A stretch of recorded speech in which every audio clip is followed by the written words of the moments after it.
L. Ron Howard wanted to start a cult. L. Ron Hubbard. That's 100% L. Ron Howard. It's 100% L. Ron Hubbard. It's 100% L. Ron Howard. 100%. What you gotta do is break him down. You gotta L. Ron Howard him. That's not a thing. So much about Scientology except the guy's name. That's the easiest part of it. What was it? Would he invent Scientology like after he directed Backdraft in Apollo 13? No, that was Ron Howard. I'm talking about L. Ron Howard. Oh my God. Guys, can we please stop? It's definitely Al Ron Hubbard. Guys, can we please stop? Hey, hello, everybody in the chat. Hello, everyone that's tuning in on a Saturday morning. Thank you so much for being here. I appreciate it. I am wearing headphones. And so if I'm talking a little loud, let me know, because now I can't hear my voice as well. I am still in the middle of sorting all my equipment out. And so and it's funny enough, you can't test it really, unless you're doing a live. So if you can't hear me, let me know. Please put in the chat if there's any issues with the audio quality and all that sort of stuff. But yeah, we're just gonna dig right into it. I think, Jamie, one thing that people don't know is, even though we've not seen each other in, I would have to say almost 25, 30 years, your family and my family have a pretty intimate connection for a long time. And my family, I mean my stepmom, Barbara, and your family. I don't totally know the connection. I just know that you were really close friends with my younger brother, my little brother. That's right. John O'Reese. Yeah. Is it Jonathan or, well, I always called him Jono. John O'Reese. Everybody calls him Jono. How old were you guys? You guys were super tight, right? Super tight. Like I think we were of maybe 4 to 5 kids that went to Mace Kingsley School. We were the Sea Org kids that went there, and that with Sea Org parents, which was kind of rare because the cost of Mace Kingsley at the time was pretty high. And I don't know how that was arranged, but I think maybe AOLA paid for Jono and I to go to Mace Kingsley. So him and I were best friends there. And, we used to. How old were you at that point? Oh, I had to be maybe 7, 8, and 9. Oh, so when you were little kids, you were little yes. kids. Yeah. Maybe a little older than that. Did the bromance continue into your teens or 20s or anything like that? Well, so what happened is then at some point I was in CMOPAC and we were in CMOPAC together, and he's in that picture. I'm going to pull up that picture. Someone sent me a picture of me in CMOPAC. I look like I'm 4 years old in the picture.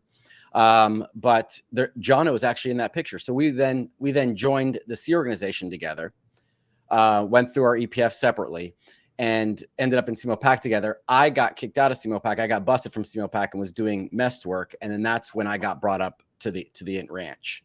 And then I lost contact with Jono, except for every once in a while I would see him at the events and say hi to him. And he was just always a friend. As you know, your brothers, in my experience with him, and I don't know other people's after that. I know Aaron even knows him, but he's always, been a gentleman and a very nice person. Again, we know Scientology can change that sort of behavior in a person depending on their position. But he's always. I mean, he's in a complicated situation. I don't want to, it's a very strange thing because, he doesn't, because of the circumstances, he would not talk to me. But I also just have a tremendous amount of empathy for him and love for him. He was put on the re-education hard labor camp and mind kind of alter camp at 16 years old for having consensual sex with his girlfriend. And he remained there for 7 years. Yeah. And then that's what I remember hearing. He was on it for 7 years for having sex as a teenager. And when I found out about what the truth rundown is, I was mortified. So in terms of what that is, that kind of re-education program they run them through on the RPF, where you kind of have to eventually admit you didn't see what you see and everything is your fault and your problem. And just so you know, I'm in the middle of a crazy snowstorm right now. That's why I was a little late. My apartment's actually my home is not apartment, is losing heat, and there's like massive snow, wind. If it sounds anything like RJ67, it's because I'm in that's an inside joke. That's inside baseball, Sterling. Okay. That's really inside baseball. Okay. All right. But I can't let something go that I just heard because I did not know this information. Are you saying that Jono's girlfriend was underage? No, not at all. No, Oh. they were both Oh. kids. No. Oh, they were both kids. No, Okay. he within what he can see, Yeah. he is They were both teenagers. They're both teenagers. he is an empathetic, compassionate, high integrity person based on what he can see. You know, I mean, but you have to understand, like, this guy was on, you know, as a, oh God, I hate to use, you know how I am with the words, as a C organization, you know, inner core fraternal order person. He was on remote, what they call a garrison mission in the military, where you're sent away and you're there to stay for a long time, as the executive director of the organization in Buffalo, right? And because and what's interesting about that, Sterling, is they were the first ideal organization to which this whole ideal organization program has been based off of. Like, if you build it, they will come. And so over the years, talking to him before he left, you know, they couldn't pay for their heat. So here's a guy that had to go through that re-education program. He's a compassionate, good, really, you know, intelligent, loving person who's, you know, started off, you know, in difficult circumstances. He was forced for 10 years, probably 7 to 10 years. I don't know how long he was there, if I get the dates wrong, but to watch the chairman get up there and talk about how this was going to change the world. You know, ideal organizations, these big buildings that are empty, where he couldn't even pay his electric bill, and then watch how and know that there were no people in his. And nobody was coming in, and they couldn't even pay their. Imagine what that would do to you psychically, right? It's not a good, because he, you know, so that's kind of where he and I probably depart, you know, because he had to witness that lie for 10 years, or it's 5 years, and so I'm kind of like, God, how do you reconcile that? That's a tough thing to reconcile. But he had a reputation for, when he was over the medical stuff in Los Angeles, for being just a very caring, compassionate person. That's who I believe him to be. So it's very strange when you have somebody like that in your life that sees me as some sort of, you know, Satan. Yeah. Okay. Yeah. No, I mean, I would be a suppressive person, right? Obviously. Yeah, for sure. When was the last time you had contact with him? God, I'm careful, because I don't want to, like, reveal. I don't want to undermine him. He left. Sure. He left the group. I don't know, 12 years ago, maybe something like that. Oh, I'm sorry. Is he out of the organization? Yeah. He lives in. Oh, I did not know that. Yeah, he lives. I didn't know that. He lives in the Clearwater, Florida area. Okay. Aaron says he bumps into him on the street. He pretends like he doesn't know who he is. And so, you know, again, so yeah, he left. Again, I don't want to. No, I totally understand. It was not the greatest of circumstances, and no matter what the issue is, like, it's like one thing if I talk about his role in the organization, okay, and I'm happy to do that, and happy to talk about what I don't like about that, and what I like about that, because he was known for years for being a guy with a heart that was in positions of authority. So that's his reputation. Right. Okay. And so I'm happy to talk about that, good and bad, like what I like about that, and what I think he can't reconcile, having been over the Buffalo organization and knowing at all those events that he couldn't keep his lights on, and how, so that I don't like. When it comes to the personal stuff, you know, it's like, it's kind of like, it's family business, you know, right? Totally. Like, is that, like, do you want to, you know, it's like, that so I'm having a hard time finding the line, because, as we know, Big Brother, right? They blur that line all the time. So if I'm very much so, yeah. But so how long did that friendship last, Sterling?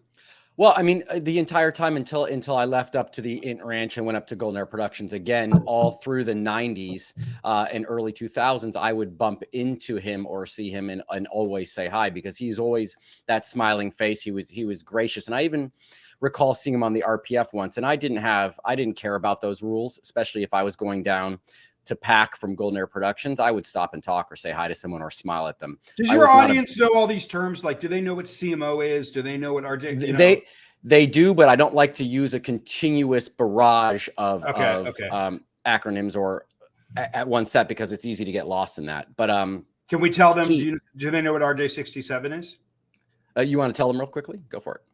Well, I mean, probably it's like a reference to. Well, he's like on these cliffs in the late 60s in 1967, and he's just walked through the wall of fire. So he's referencing, but this is a public reference. It's not something, but he's referencing operating Phaeton level 3, the wall of fire.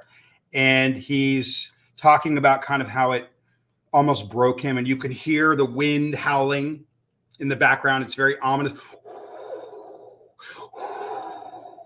I just survived the wall of fire. And barely. And then in the end of it, he goes, in all the broad universe, there is no other hope for man than ourselves. I have borne this responsibility too long alone. You share it with me now. So when you're a believer, it's like, you know, Yoda going through, you know, just went through a Jedi battle, right? Yep. Yeah. Absolutely. Sorry to go. No, your impersonation was so good that it makes me want to cut a section of that tape out and play it for everyone if I'm allowed to. It was so good. And that's, you know, I talked to Mitch about this. Among other things that L. Ron Howard was, he had a humongous ego on the subject of film and audio, thinking that he was the consummate professional on the subject.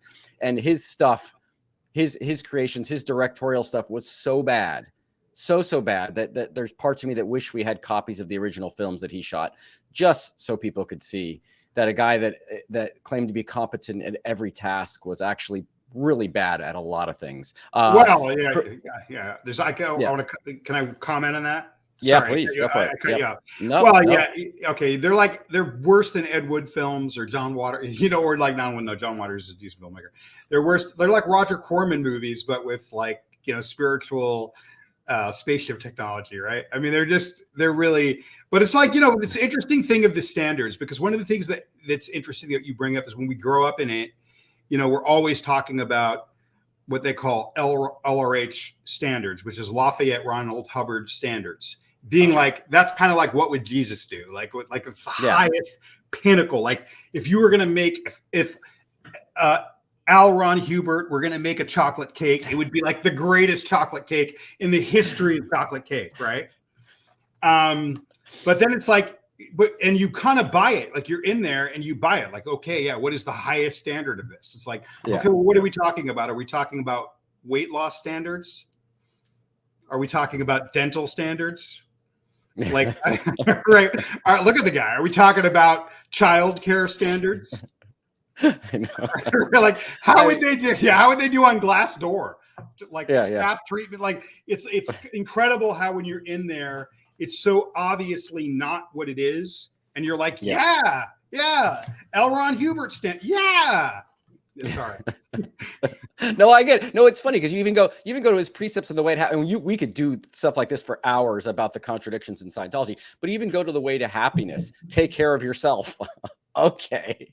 Oh my God. That's what taking care of yourself looks like. I mean, have you ever seen the picture of him with the long hair? I believe Annie Broker took it. It's a picture of him in the apartment up in Hemet with the long hair. I mean, Annie Broker. Yeah. He's in disguise, supposedly. Yes. Part of it's disguise. Part of it is she caught him in a moment where he wasn't ready for it. But it's just an unbelievable picture. And I even remember seeing that sometimes and wondering, like, really? But of course, that's not enough to push you over the edge when you're there. You know, I relate a lot to Aaron's take on things. I could be there.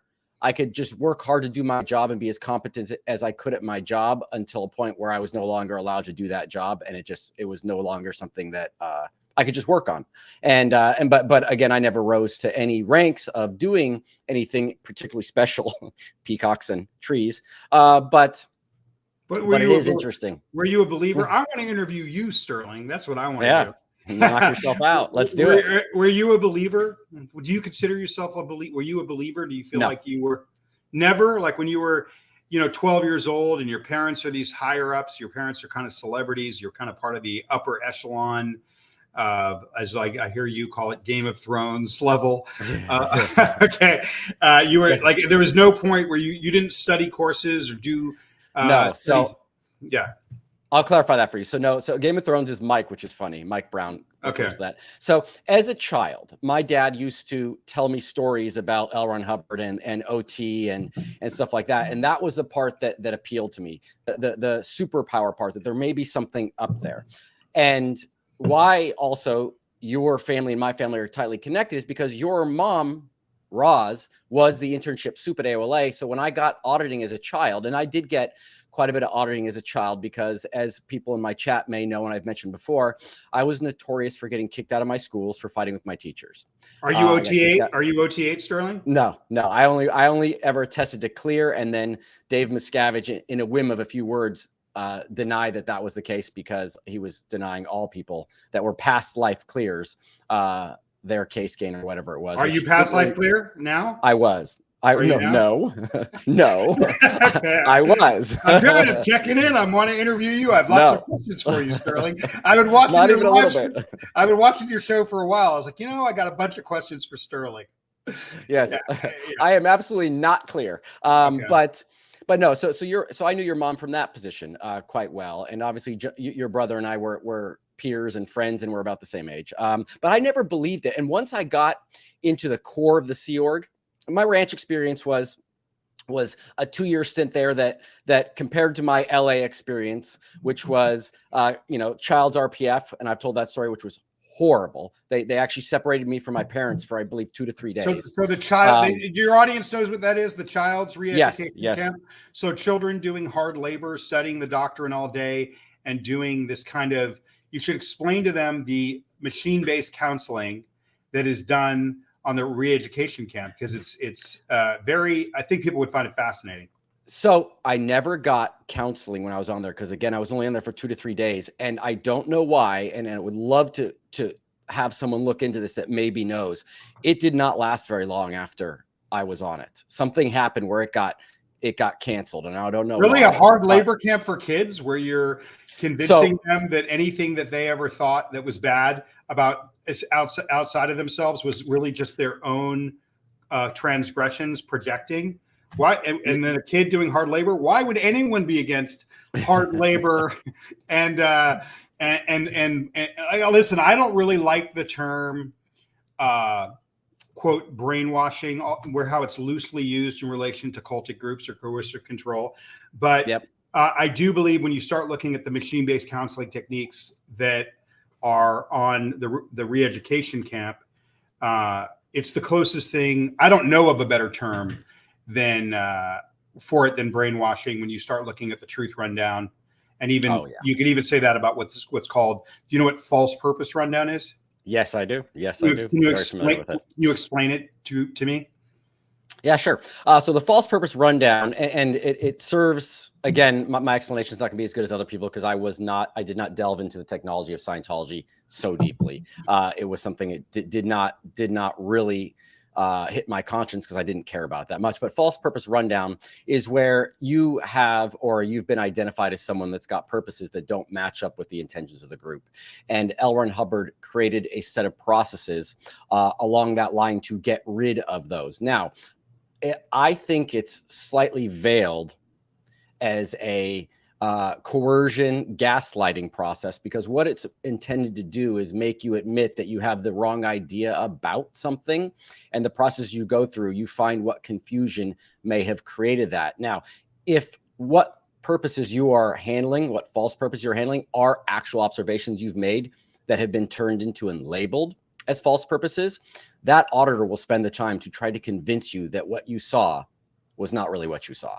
Well, why wouldn't you want to do that to a child along with hard labor and having them run everywhere 24/7? You're not allowed to walk, and you can only speak if spoken to, and you're separated from your family, and you're living in like dormitories, or you're living in the basement under the tunnels of that giant Kaiser Permanente hospital, and you're eating slop and you're living with rats, why would you want to do that to a child? I mean, what's Yeah. I mean, it's an adventure. It's, it's summer camp. Yeah, no, whatever sadistic person thought of the idea to go, hey, why don't we do this for kids? Now, I was on there for two to 3 days, like I say. So I don't remember what the entire curriculum was there, and definitely there was no auditing happening. What about the living conditions in the work? Do you remember what that was like? I don't remember the work. The living conditions was a dorm, and of course we were not mixed up with the adults of the RPF. What I remember most, and again, I was a young child, so I'm doing my best to remember as much as I can, because the thing that I remember most was the escape. The thing that I remember most was running down the hallway of Big Blue, hitting the fire escape at full speed, running all the way down there, crossing Fountain, and running down to my parents' apartment, which was behind the complex. I will never forget every moment of that. I remember running and jumping into my mom's arms, which was Barbara Tompkins at the time, and telling them, don't let them take me again. I'm not going back. I'm not going back. At which point I was put into public school. And do I fault my parents for that? The fact that they could let their own child be taken from them by the Sea organization and put onto a projected labor camp and whatever else it was going to be. Again, I can't speak to that because I don't remember what the exact program was for the Children's RPF. I just know I was. How old were you? Oh God, I had to be, let me see, 76, 84, 85, 86. I might've been 10 years old or something. And I could be getting those dates mixed up with Mace Kingsley. I think I was at Mace Kingsley 11, 12. So this was 10 years old. What did you do, Sterling, to deserve that fate? What did you do? Like, I want to know what 10-year-old Sterling was getting up to that he would have been sent to re-education. Oh, that's interesting because Jono would know this. So I used to, among other things, when I was in the PAC Cadet Org, I used to do the missions with all the kids where we do CF filing and different things like that. But what happened was they had put this tyrannical head of the ATA, the Apollo Training Academy, which was the name for the cadet school at the time. And I believe his name was Harry Harrison. And I could have that wrong, but his first name was definitely Harry.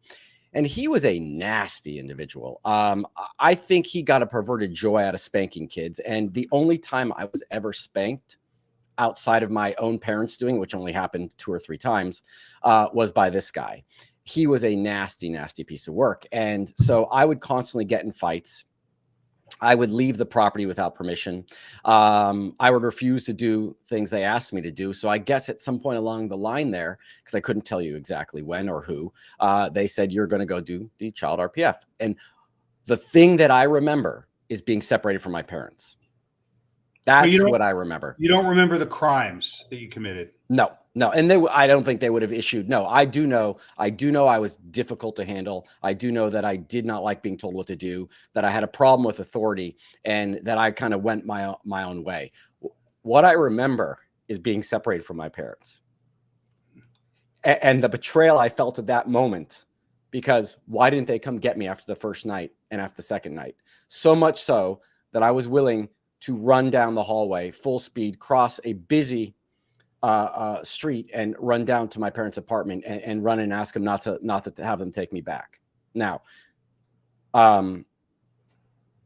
parents aren't perfect, and I could blame my parents for that for the rest of my life. I don't, even though those 2 parents particularly are disconnected from me now.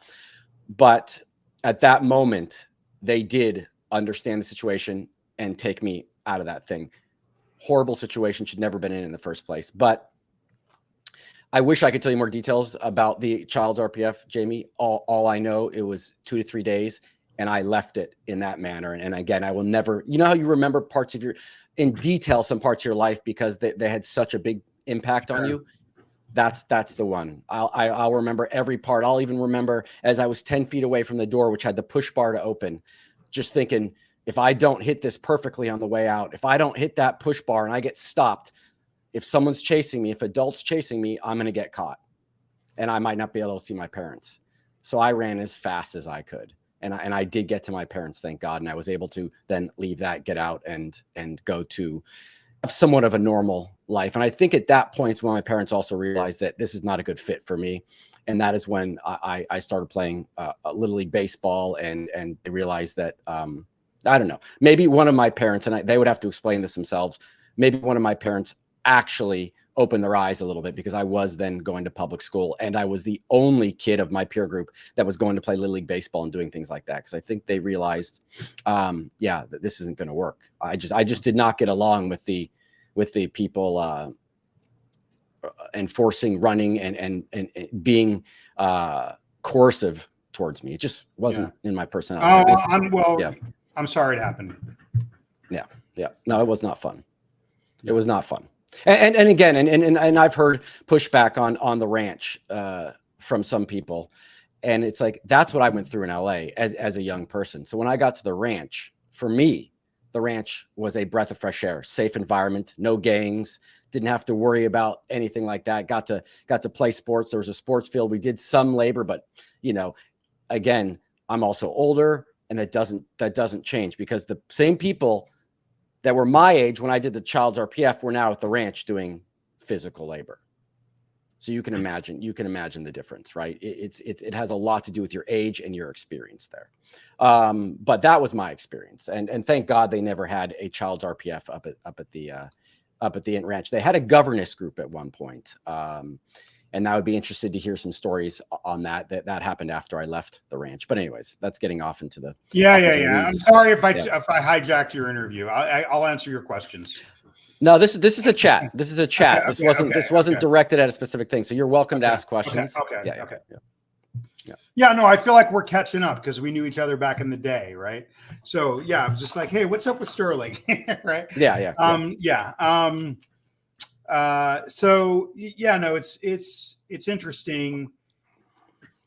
One of the things that I was thinking of when you were talking is just how the different generations and the different locations all experience different things. Like if you were growing up in the 80s in Sydney, that would be different than being in Denmark in 1992, different than being in, Los Angeles in 1978, right? It's always, and I always think it's funny when people use, the terms like the cadet org or ATA, because I was in what those things are called. And the ATA, what they call the Apollo Training Academy, is a slum tenement building. Oh, okay. With that's an understatement. With a dirt play area with dirt and concrete poking out, tile peeling up. In terms of my history with the cadet org, I feel like we give a really false impression of what that is, because I think when people hear it and they think cadet and they think kids, they're thinking like it's something like ROTC in like a college or something, or like TAPS. Right. And really it's just a bunch of kids that aren't showered with one nanny to 40 kids running around with like military labels. It's not organized. It's a slum. It's in a gang infested neighborhood in terms of LA, or in deep poverty. It was never, there were times here and there where I saw 12-year-old kids walking around like in military lanyards with dirty shirts, and that would last a month.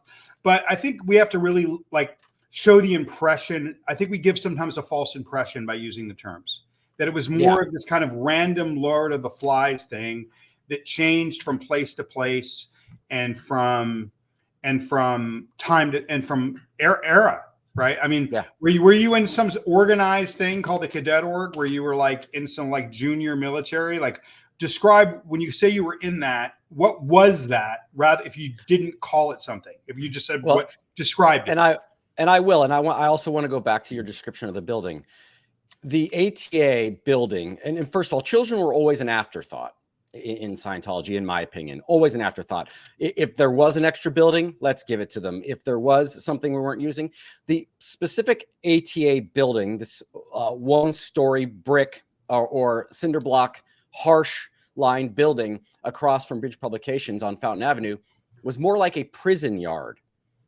And not being one to exaggerate, it literally was like a prison yard. A 12-foot fence around the entire perimeter. Exactly. A concrete place exposed to the sun to play out front, and then a dirt patch in the back. And then it was the finishings were beautiful, right? Marble floors, granite countertops. Like the tile peeled up. Like it was basic. Yeah, it was probably, I doubt it was up to any sort of building code.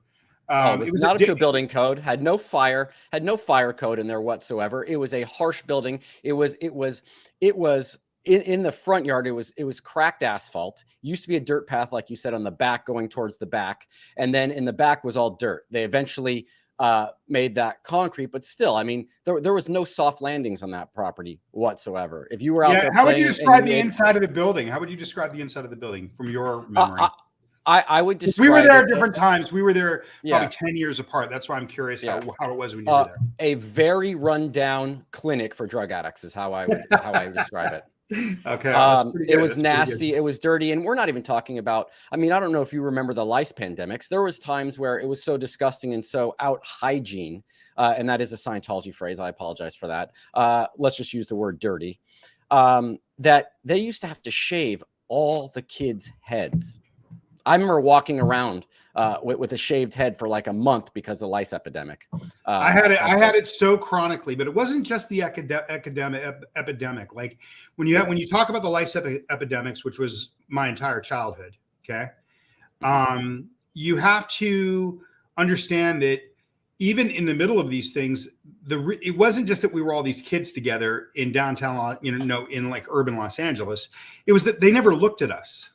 They didn't look at our bodies. They didn't look at our hair. So because we were never looked at by our parents or our caregivers, these things would compound far beyond how they would even just in a slum apartment building down the street, because no one's looking at you, right? So I remember one time when I got it, I mean, it was so intense in my head, you couldn't see my hair because of the eggs. And if you opened up my hair, because I got these fine curly locks, you would have them, you could see them jumping off my hair, like that level, right? And I mean, those were some of the few times that I would actually see or have any prolonged time with my mother. I remember one session with her when I had it really bad, 4 to 5 hours of baby oil, Quell, and a steel comb, because she didn't want to shave my head. Yeah. Okay. I have like a nasty scar on my head from when I was born, which she doesn't remember how it happened. Okay.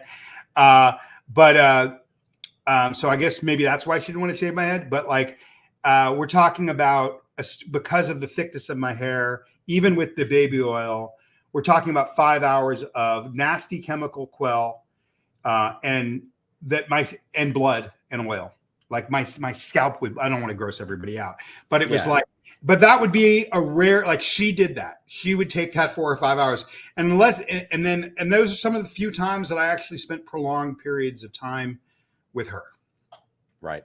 Yeah. I mean, she would tell you if she was watching this, she would say, "Oh, what are you talking about? I was there throughout your childhood."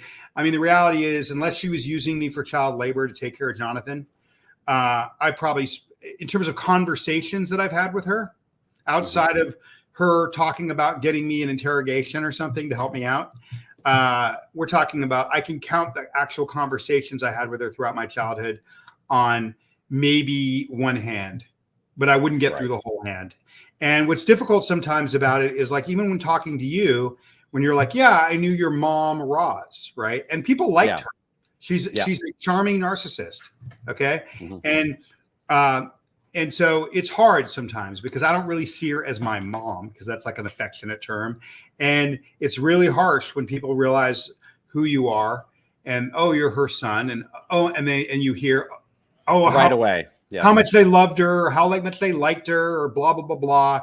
And you see this person as somebody that almost killed you over and over and over again, and really didn't care about you in any way, shape, or form. One thing I don't like about the way the childhood is portrayed, and again, I don't think, Sterling, and I'm going to want your take on this after I'm done with my rant. Okay. You got it. Is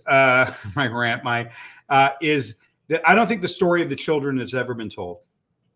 I've never seen an accurate kind of real picture of what it's like to be a child in that environment. And I do think that institution's greatest crime, and they've had a lot of crimes. I mean, you look at Operation Snow White, if you want to go on the internet and Google that, and framing people for bomb threats and destroying people's lives. I mean, incredible crimes. I mean, just, all sorts of criminal activity. The worst crime that they've committed is what they did to generations of children.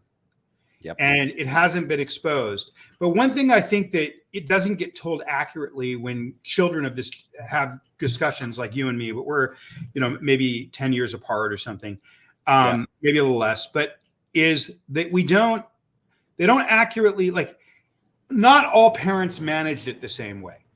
Some parents felt like really, really tried their best to be close to their children, despite the fact that the institution, even at its best, there were only a few periods here and there where we even had an hour a day, which I call family time. That probably lasted maybe 2 years of my entire childhood. Then you miss them, and then there's time coming from getting there, time leaving. So maybe it's 35 minutes, and it's not really. And, when you don't have a family and you have these 35 minutes a day together, what do you have to say to each other? Right. It's just more like, but that's one thing. But there were lots of parents that really, really cared about their kids and tried to be parents despite the limitations of the institution. So one mistake I think we make is to kind of give it one big thing of like, for everyone, it was like this. Not every parent was a narcissist. Not every parent didn't care for their children. My mother was that. She didn't care. Right. Okay.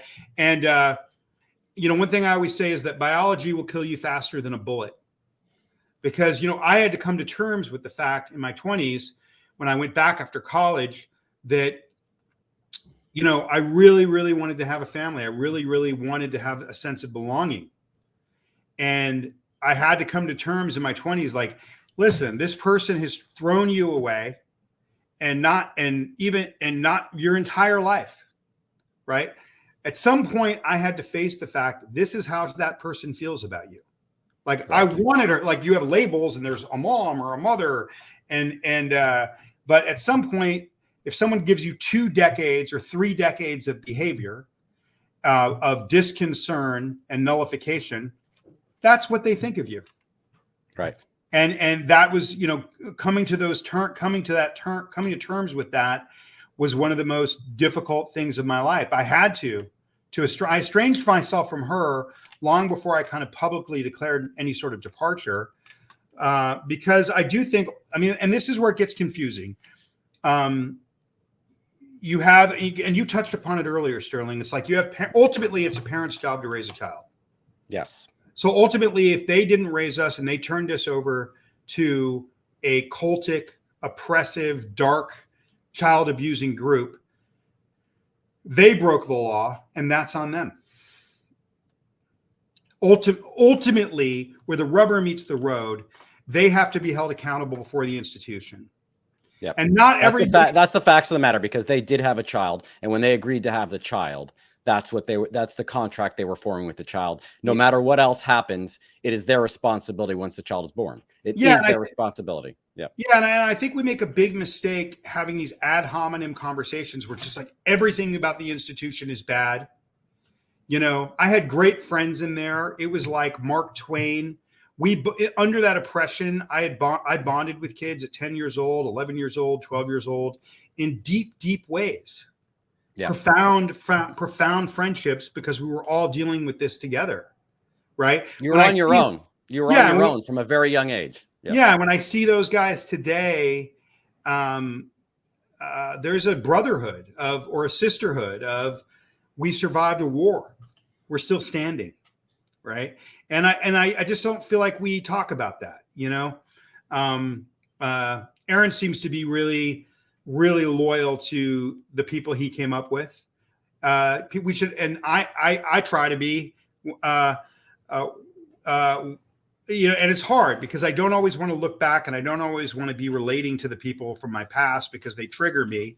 But at the same time, there were deep bonds. And so I feel like we never give a nuanced discussion of things. There's moments of joy. There's moments of pleasure. There's moments of bonding. There's moments of, I don't know what I'm saying. No, I know what you're saying. There's moments of pain. There's so many different levels of all different things, and stories are different. I get what you're saying. Even I was talking to my twin brother yesterday, and I was like, hey, Justin, did you ever get sec checked when you were a child? I'm curious because I didn't. Now, this doesn't. Tons of kids got sec checked, but I was wondering how that happens, how some people can escape that sort of procedure and how some people can't. Because for some reason, I was never given a security check. I maybe I'm assuming it's because you know, stupidly in some cases in Scientology or this organization, if they can track your history from beginning to end and they know you came in, they're not so concerned about some things. My first security check was when my mother, Biddy, got removed from her position in WDC. And then they specifically, Dave, and I've talked about this before, specifically Dave said, the second she was removed, they went after me, Jenna, and Justin. And if you hear Jenna's story about the sec check that she got, or when Biddy had been, and by the way, I want to make this clear, none of us knew what happened. A sec check is a machine-based interrogation. Yes. It's a lie. It's an interrogation on 1/3 of a lie detector, just so they know what we're talking about. Yeah, exactly. And can you imagine that? So Jenna describes it in her book really well, and I've talked about it. She was not told what happened. She was just brought in a room and started asking very, very nasty questions about her mom, about her dad. Did she know if anything was happening? I was asked in an interrogation, my first interrogation, did your dad ever molest you or do anything to you? Now, I was, I think 20, 21, 19 at the time, still pretty young. But the brain isn't done developing until we're 26 years old. No, so the law can say whatever it wants to say. You know, we're essentially children until we're 26. I mean, our frontal cortex isn't fully developed. So these things have a different impact on us before and after that, right? So I'm just acknowledging again. Yeah, absolutely. But can you imagine as even a human being, you are called in and interrogated based on the fact that your parent had been removed with absolutely no inclination of what's happening. So you don't even have an idea that I'm going to be questioned about something. Jamie, to me, and everyone has a different thing about Scientology that tortured them. Everything has a different experience that's horrible for them. To me, that was hands down, right after being separated from my parents in the child RPF.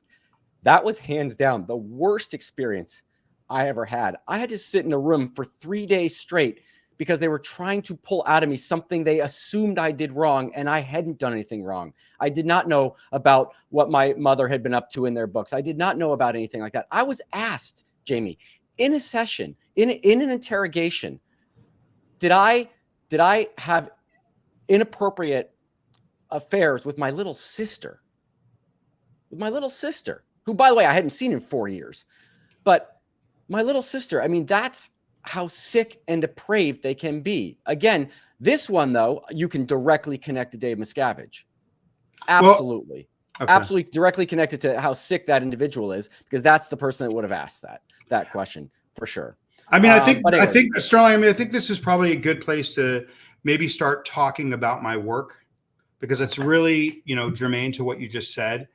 But before I do that, let me just say one thing. I did say, listen, it was complicated. We're talking about a 20-year span. I basically grew up and before I get into my work, which I want to talk about my work directly in relation to what you just said, directly in relation to this trauma that happened to you, right? Yeah. Which is not somebody punching you in the face. It's not somebody screaming at you. Okay. There was a building that we lived in. It was basically a slum orphanage in Hollywood before what we call the complex, or the Kaiser Permanente Hospital, and now they start to call it Big Blue, which I always find odd. But we called it the complex growing up, which is the former hospital, that giant kind of Orwellian building in the middle of Hollywood. But before that place, we were at a place called the Melrose Building, which is basically a slum orphanage, and it was a nightmare. And even though I want to say there were moments of buoyancy and goodness and kindness, I mean, there had to be, or I'd be dead. There were people that saved my life at the brink constantly. Like every 2 years, I would it was so close. Okay. But, I know that from that building, I know of at least 3 suicides, 2 of which were based on molestation. And I'm not curious or interested to keep looking for more. Okay. So I don't, Right. even though I don't want to talk, the environment was incredibly dangerous, an incredibly dangerous environment. So I don't want to, that left a lot of us in ruin. And even though, I do things that, I've accomplished some incredible things, I've always say that I'm scarred and I'm torn up from it. Like I don't try to ever act like, oh, I've been able to do some things, so I've got it figured out, or I'm fine. I don't think that way. I want to always question how I'm doing. And I always want to be trying to address my mental well-being and never think that I have it sorted, because that's a lot of complex post-traumatic stress. But to go, so I don't ever want to become like, well, Aaron was talking about this on the video the other day, like, I've healed. When I look at a lot of the quote SPTV community, I see sometimes, Serling, and I see people in it acting like Hubbard followers. Okay, like they may be out of it, but they're engaging in the same type of behavior, and they think they're out of it. Right. I don't want to ever think that I'm immune to that. Right. I want to always be like, okay, am I doing that? You know what I mean? And I'll probably be doing that for the rest of my life, not because I have to be damaged for the rest of my life, but because I don't think people understand how it is the greatest and it is the most comprehensive mind control system ever built and the most effective. There's people that come out of that decompress from other cultic groups. 5 years later, they might be okay. 10 years later, they might be okay. I meet people 40 years out of Hubbard's, of being in his, fraternal order of the Sea Organization. And they're still in it like it was yesterday. There's nothing else on earth like that. And we should be talking about why is it that people that were involved in that group can't recover. And I include myself in that. I'm not trying to say that from the point of view of like, I'm fine and those people haven't recovered. Like that's something I have to look at every day. Right. And so I get nervous when, when someone tells me like they've recovered and they can teach you about recovery. Anybody that says that makes me nervous. Right. Because I think the minute you think you got it all figured out, especially in relation to those mind control, that indoctrination, that mind control system, you're in trouble the minute you've got it all figured out, I think. Right. Okay. But just to go specifically to what you were, emotional about a few minutes ago. And again, I'm really sorry that happened to you, because it's like, we're talking about all these horror shows, but the one where you're getting the most emotional about is an interrogation. Right. And so, I have this book, right, that I came out last year, it's not even a year old, where we talk about how trauma actually changes our biology. Right. And when we think about trauma, we mostly think about like the military, like a guy that was in war. But what neuroscience has taught us in the last 10 to 15 years is that there's 2 things that change our biology when it comes to trauma. One is blunt force trauma, like being a 9/11 first responder, or surviving a plane crash, or surviving a sexual assault, or seeing your friends shot in front of you, in war. This actually changes our biology, which I can explain if you care, if the audience wants to hear about how that works. But the other thing that we don't talk about that changes our biology in an identical way is the type of trauma that I had. and the type of trauma you were describing a few minutes ago when you got emotional. And that is what is also can be defined as complex post-traumatic stress. And that's carrying, that's like a smaller traumatic event every day over 2 years, 4 years, 8 years, 15 years, 20 years. When you have these little micro traumas over prolonged periods of time, or even medium traumas, that changes your biology.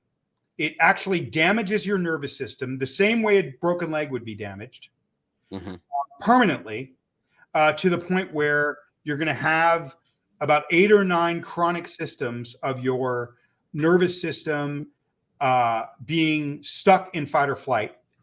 Physiological. This is not a mental condition. Post-traumatic stress is not mental. We now know that it's physiological. Frank Ochberg, one of the most renowned psychiatrists in the world, who defined Stockholm Syndrome for the FBI in the 1970s.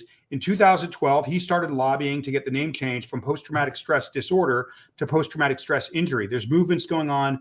There's a massive movement right now to get the name changed because we now know it's physiological. And there's now, and my book is I wrote with a prominent scientist, which is about how you can reset or retune the nervous system to the pre-trauma state. So carrying the strat, like that event of being asked those questions, that could be just adding to the micro traumas, like not having your parents around as a child, right? Like 400 years ago, we're an evolutionary species. We would have been touching our parents for the first 2 years of life 85 to 90% of the time, like every other primate, when we were still a cultivator agrarian society. Through industrialization of the last 300 years, it switched. Now we touch our parents about 10 to 15% of the time. But what we're talking about growing up as the children of this machine, of this beast, we're not getting any human touch. Not getting that human touch alone is enough to permanently damage the nervous system without a reset. And when you're looking at yoga and all these incredible therapeutics you can do out there, mostly what they do is they temporarily calm the nervous system and then it comes back the next day. But because your nervous system is physiologically damaged. And this is what sports are to me.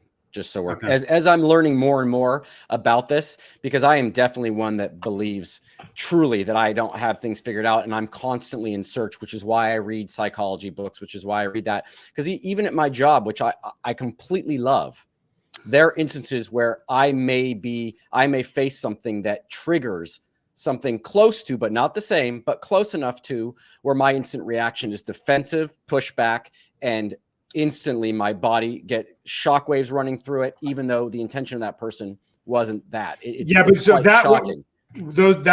thing that you're feeling physiologically is a set of nerves in your neck called the stellate ganglion, which on each side of your neck, that's where your sympathetic nervous system is housed. Okay. And when we have prolonged micro trauma, which you can get from your father not loving you, let alone how we grew up, or you can get a single interrogation like that with that kind of pressure could permanently damage your nervous system. Okay. And to be clear, and I want to just bounce on that one real quick. And just so you know, I don't know what it's like for the audience, but you've locked up on my screen, just so you know. And I'll come back. Okay. It just takes a second. Yeah. Okay, no problem. I'm switching my computer out today, and even if they can't see me, they can hear us. I don't want to go out because I'll bounce you out. Okay, no problem. But I have to understand, after that incident, that was, I believe that was 1996. It was 1996 because I was married in the beginning of 96. So that was near mid or the end of 96. The rest of my time up until 2004, every day when I woke up, every day when I went to that property, if I saw or heard someone call or I was called up to somewhere, the butterflies, the pure fear of having to go through that again always ran through me. I was scared of it. I would do anything possible. When I was in trees, Can you explain to me again the physiological phenomenon of thinking that might, like, what you would experience in your body? Like, I thought that was really profound a minute ago, where you were kind of saying what was happening in your body. I'll shut up, but can you just expand on that before you continue a little bit? Yes, it's a shooting phenomenon that goes down the arms and goes down the legs. It's almost like someone stick an IV in you and just starts draining the blood and the energy from your system. There's an instantaneous almost shutdown that happens when that threat comes along, or when there's a danger of such a thing happening. You know, I would even see someone that could potentially be an interrogator of me walking down a path, and I would take the alternate longer route around so I didn't have to walk by that person in case they wanted to. And there were even people that I think recognized this. And I had a few times where a very young, I want to say between 16 to 19-year-old interrogator would sometimes just look at me, smile, and say, "I can't wait to get you in session." Or into so what you're describing very accurately, Sterling, is physiological damage to your nervous system that's permanent unless you get it retuned or reset. But you can manage it. You can manage it with nature. You can manage it with yoga. You can manage it with sports. But then you're constantly having to manage it. So, I had written this book with a scientist who, and this is pretty mainstream science at this point. The scientist who found a way about 20 years ago, and they've really just kind of really perfected it. It was up until about 7 to 10 years ago, it was 70% effective. Now it's 85 to 90% effective in fixing the physiological damage to your nervous system. And so that's what you're experiencing when you're experiencing that hyperarousal, is damage to your nervous system. Right. Yeah. Yeah. And again, this is something you would never even consider, because all of us walk away from that with a different experience. And I may be wrong about this, but I do believe this. My general outlook on life is pretty optimistic. And even if that's a coping mechanism, it is how I generally feel about life. So I will not sit and dwell on all these things we're discussing. No, I know. I know they're there. Yeah. Yeah. I know. Hey, listen, I want to thank you for calling the thumbnail what you called it, because I almost texted you last night and said, "Hey, why don't you just call it a chat with an old friend?" And you did. Yeah. And I didn't say that to you, but you called it that. So it's funny that I called it that. So I like. And we also didn't discuss what we were going to talk about today. And I tend to not do that, to discuss too much, so that it is really off the cuff and really smooth. And guys, I apologize for the freezing. Saturday, I'm back in town. Saturday's my day to fix this up. But if we've got audio, and a lot of you guys are just listening in your cars or while you're doing something in the morning, so we're going to keep this on just so that we don't lose the stream at any point. Because that would be, I think, the worst effect of both. Hopefully it fires back up, but I'm not sure at this point. Which does mean I'm going to lose some questions too, guys. So if I don't answer your questions, I apologize for that, because I lose the questions in the chat once it resets. But anyways, yes. So so there's a lot to unpack there. And like, one of the reasons why I want to talk to you is I found your observations of everything that was going on, and you watching all the different channels and stuff like that. I found it particularly insightful. And it's something to look into, because for me at the age of 47, I'm still exploring most of this stuff.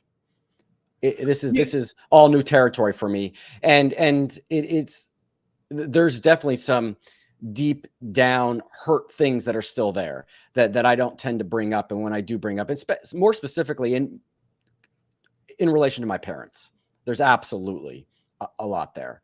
There's a lot there. And there's also disappointment knowing that my dad Foster could have been, and I think saying Scientology would have been, a fantastic parent. But because of the relationship with Scientology and his belief system, and now disconnecting from me, that's ruined. And that still hurts me to this day. Yeah. And I would make another, a comment on that, Sterling. Like, one thing I think is unique, and people have expressed this to me. I've been judged by former kids that have been upset with me because I haven't wanted to necessarily be part of a community of born-ins that left. And, that's harsh. That hurts me. It hurts my soul. I think that's such a personal thing. Right. It's like coming out of the closet. Like people have to be able to do that on their own. And for me, are you gone?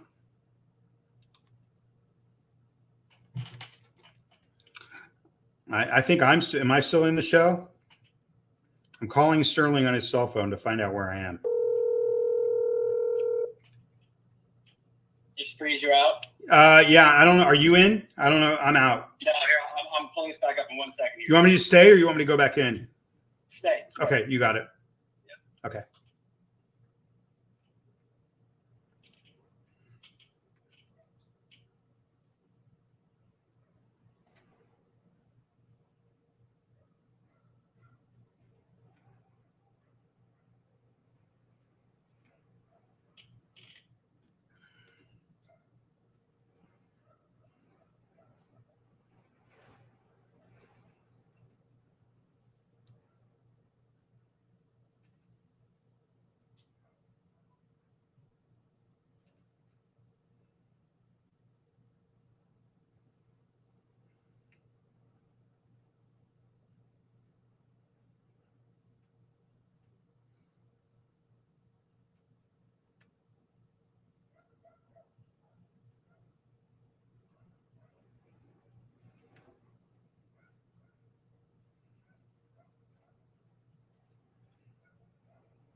All right, I'm back.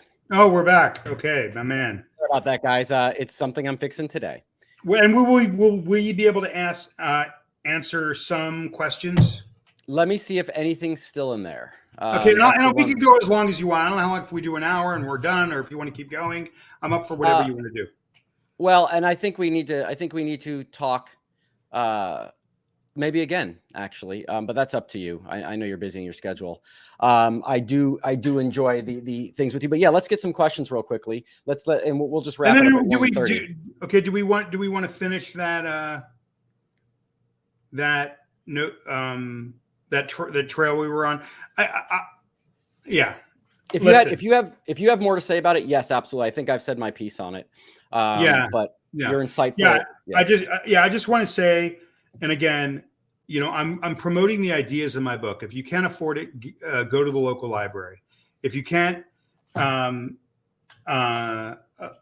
to the library, contact me on Instagram and I'll send you some links that explain this.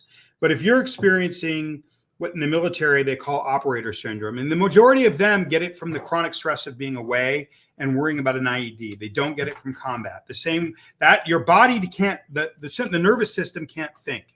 So it's going to process pressure the same way, whether it's war pressure or interrogation pressure or no parents pressure.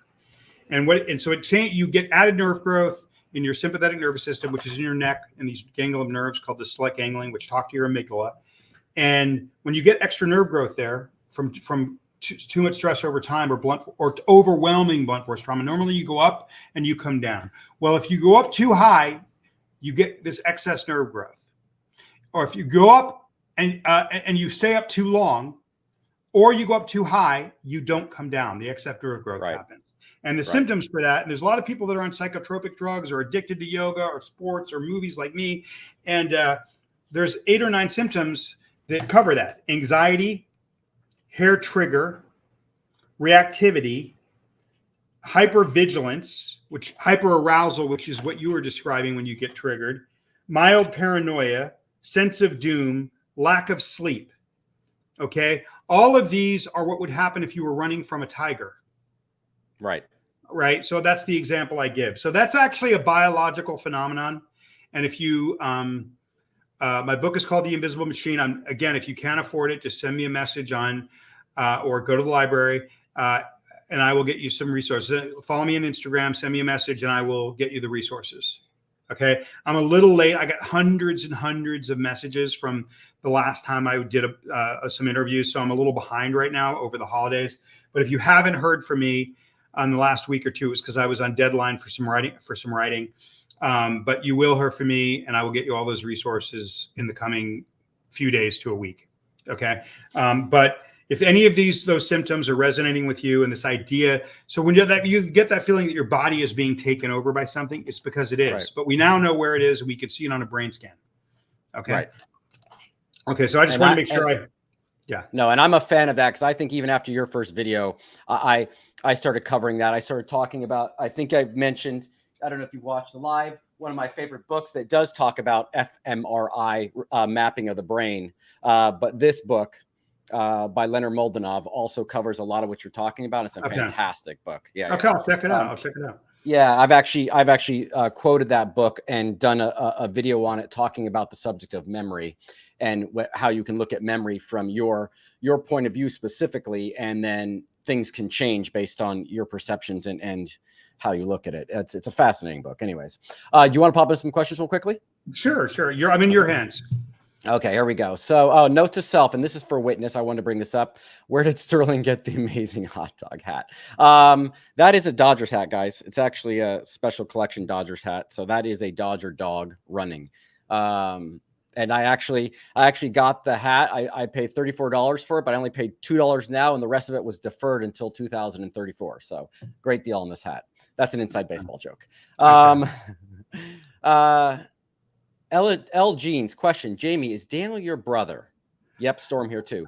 Yes, Daniel is my brother. See, I didn't know that either. That's what I want to know. Yeah, and I'll say, Daniel's more than my brother. Daniel's my brother. I love Daniel. He's a special human, and I'm so grateful to have my relationship with him. I think he is one of the smartest, most human people that I know on this planet, and I'm grateful for him. Yeah, fantastic. Yeah. I love the story. Yeah, and if you don't know who Daniel Mustard is, Google or go on YouTube and type in "homeless mustard creep." It has 40 million views. 40 million views, and you will see he was written up in Rolling Stone twice, along with the Pretenders and some of the biggest rock groups in the world, as having one of the greatest creep covers in history. And he gave that performance, which has 40 million views plus on YouTube, after being pulled off the street where he'd been living in Washington Square Park in New York for 7 years on Thanksgiving Day. If you want to have something to make you believe in humanity and give you an emotional experience of what's possible in the world, go on YouTube and type in "homeless mustard creep," and your mind will be blown. And I'm not over promising. So yeah, Daniel Mustard is a special guy. And there you have it. Thanks for asking, L Jeans. Wonderful. Yeah, wonderful question. Thank you for asking, because I actually did not know he was your brother. Yeah. Then Lydia Von Stretchclaw, 7-year RPF for sleeping with your girlfriend, but cover up essays by DM. There is no question that Scientology policies, Scientology, OSA, and anyone that was involved in OSA covered up serious crimes and protected the perpetrators of such things and punished the victims at the same time. And anyone that was involved in OSA? Anyone that was involved in OSA? Strong? I would say almost anyone that was involved in OSA. I don't know how you could have avoided it if you were in OSA. What if you ran OSA? I can't imagine, and this is just based on my experience. I can't say factually, but due to the extensive reporting policies inside Scientology and the organization, I don't know how you could have not heard about it. There is a daily report that goes up, and I don't think it's skipped a day in 30 years of all things to be reported in the Scientology network and SEERG network. And I can't imagine. Can I tell you? Can I respond to Lydia Von Stretchclaw? I love your name. I want to give her a specific story because it's very, very insightful. Very insightful, Lydia. I know of a girl, I don't want to say her name because out of just the protection of her identity, where it was covered up for her. Okay. And then she was then trafficked. Her sexual assault, which was covered up, and then she was trafficked across international borders. And then after her essay was covered up by the institution, the Hubbardian institution. Okay. And I can say the terms. I won't call it a church, but let's say Scientology. Okay. Yep. She was then transferred across international borders. She was then a teenager, 17 years old, had consensual sex with her boyfriend. And even though it was known widely across the organization, the Scientology, that she had been assaulted, They found out very quickly that she'd slept with her boyfriend within the Sea Organization, within the fraternal order. And even though they had no problem with her sexual assault, didn't ever punish or put on the re-education camp the person that committed it over years and admitted to it. They instantly put her on the re-education camp when they found out about her consensual sex with her boyfriend. So a sexual assault, totally fine over years. Covering it up, totally fine. But my brother and this woman being teenagers and having consensual sex as teenagers do and have a hard time controlling, that's going to send you to a re-education camp for years on end. In the case of my brother, that's what this place is. Now, you, Lydia and others, why would that happen? Okay.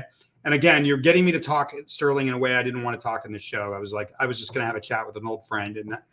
But I will say this, why is that?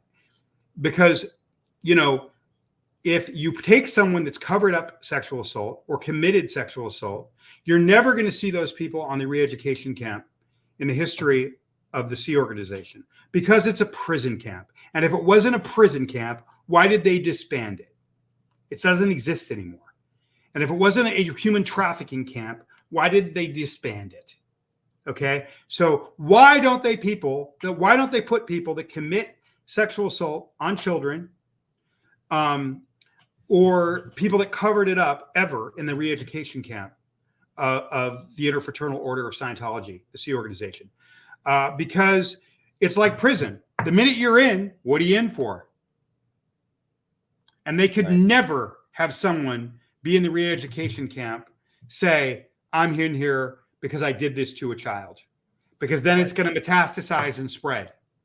So in the cases of the worst crimes against children, you're probably going to see them go unpunished at worst, and more commonly, and then at best you'll see that person kicked out. Right. But here's the thing. But here's the danger, and here's the thing. So if in some cases Scientology would keep those people around and keep them close.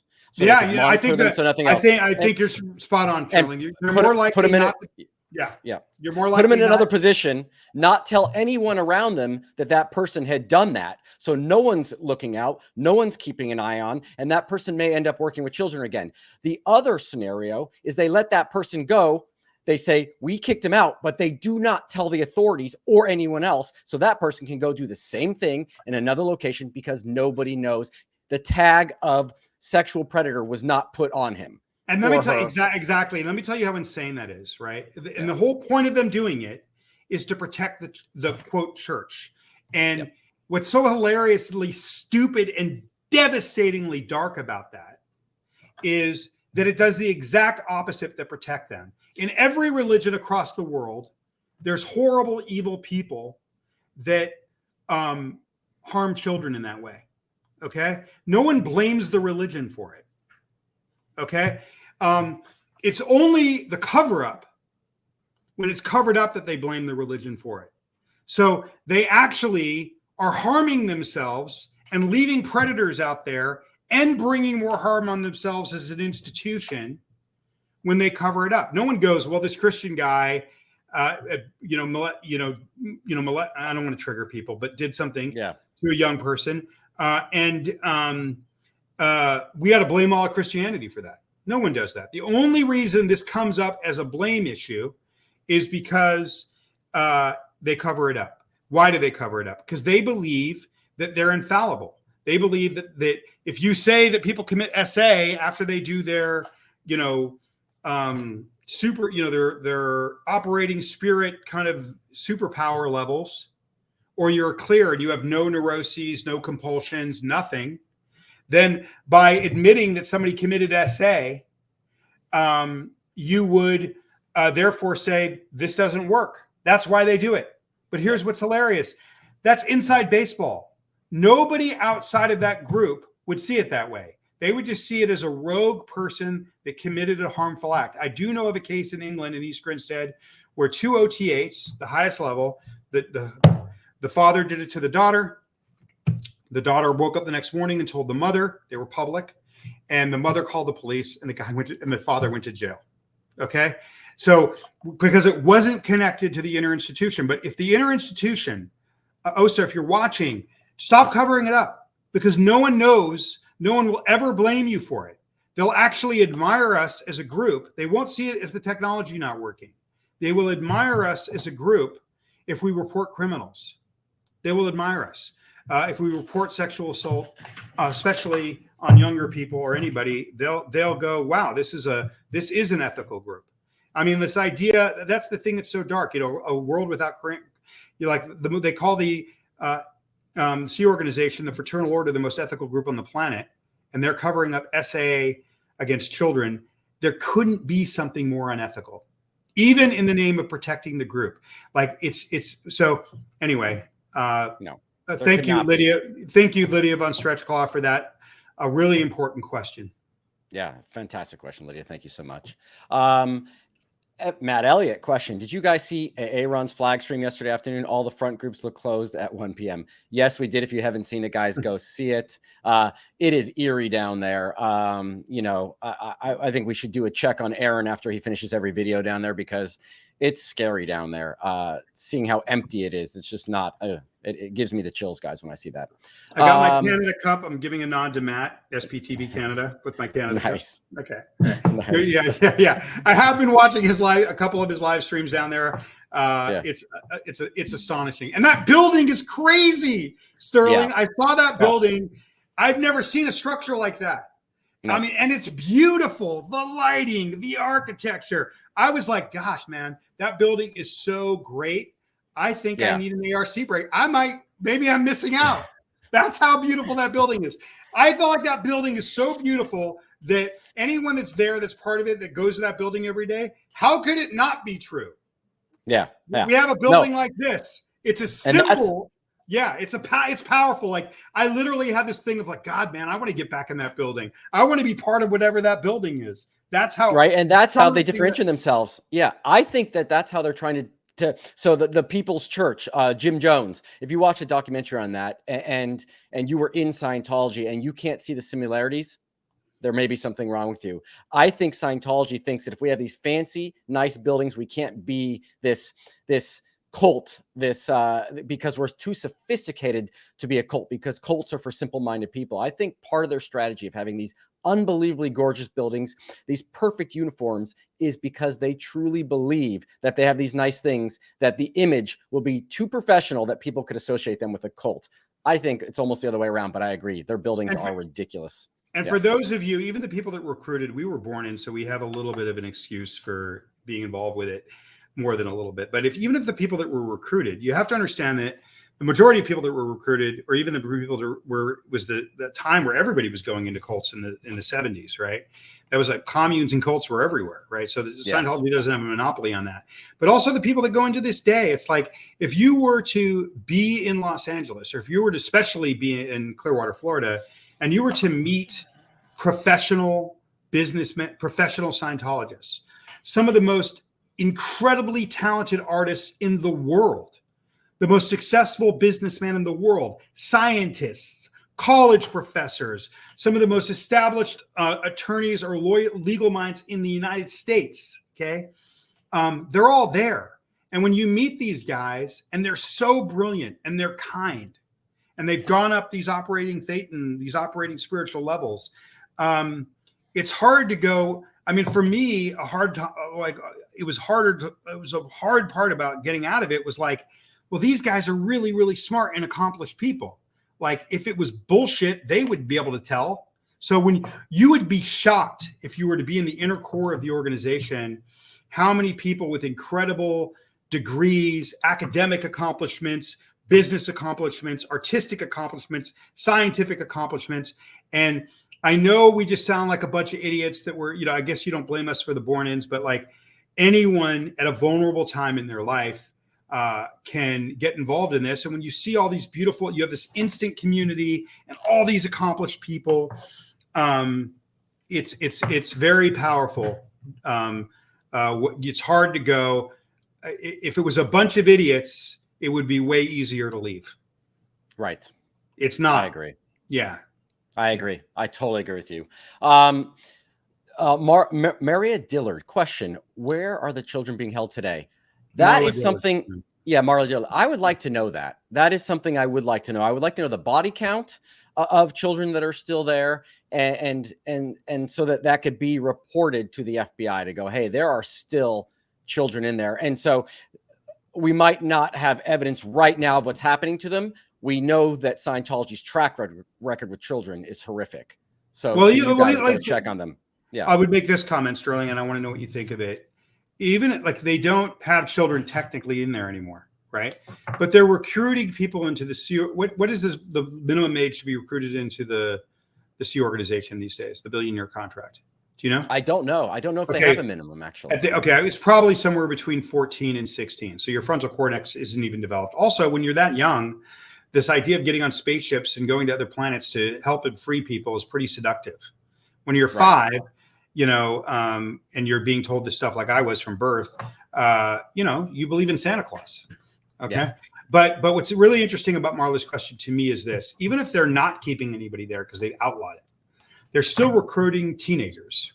Yep. And I read, I don't have the exact reference, but I know there was an internal evaluation done where they found out the people that stay in the C organization are, when they recruit people between the ages of something like 12 and 16, I could have somewhere in there, those people stay the longest.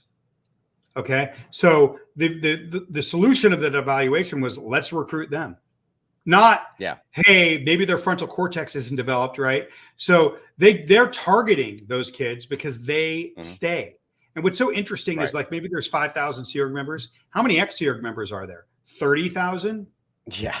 Right? Something and so it's like we come back, it's like, well, okay, I mean, why doesn't somebody in this place go, if we have 30,000 ex people that have signed a billion-year contract and 5,000 that are in, it's probably higher, then maybe we're doing something wrong. If people aren't doing 0.50001% of their billion-year contract and they're out and they're angry and they're attacking you, it's just, why are maybe we're doing something wrong. Yeah. Yep. Right. Yeah. No, I wish they were that insightful. Of course they are not, because they're on a mission to save the planet. Blake Reed, how you doing, Blake? Thank you for being here. Hate to hear what you went through. It breaks my heart, but we're thankful that wild horse spirit of yours saved you. You were very brave. Thank you so much, Blake. I appreciate that. Very, very well said. Tina McBride, Zoe Woodcraft's story mentioned Sterling as the kid who looked after the young kids at the ranch. Yes, and I think I even mentioned that yesterday. At a period at the ranch, they had 3 distinct groups, and I was in charge of one group younger than myself, and I actually had a great time doing it. So there was schooling in the morning, and the afternoon we did labor, mostly planting ice plant, or in some cases moving rocks. And there was at one point a little jealousy between the groups, because with my group, I somehow got away with, and I don't know how, I could do, okay, guys, we do 30 minutes of work, and then we'll do 25 minutes of sports, 30 minutes of work and 25 minutes of sports. And for some reason, no one else got that, because I was always like, hey, guys, if we're going to do this, let's have fun, and then let's go do some sports. And that was kind of how I did things when I ran the group of children just below me. And you just proved my point, Sterling. You just talked about how kids, depending on who their people were treated nicely. Like, I was in the Boy Scouts back then, which saved my life, because this amazing guy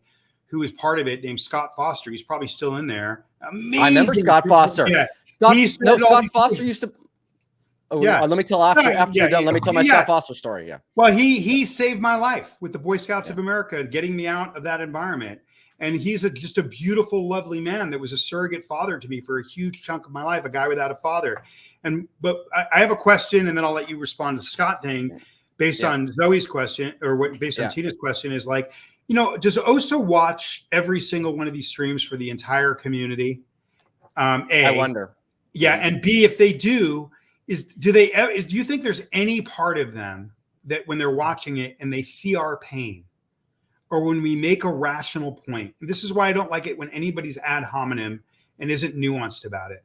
Because is there any part of them when they see our pain, or we give something very specific about what we went through that is causing us so much pain, where they have any sort of empathy, or they'll take a second and question themselves for a second, Sterling? Like, A, do they watch everything? And B, do you think they have a moment where they will ever go, maybe something did happen to this person? And that by looking at them as an enemy and attacking them, we're compounding that pain and we're making a worse enemy we're compounding pain on top of pain. So really what you're doing is they're creating the army of people that eventually just go, enough is enough. Right? Is there any part of their soul that self-reflects?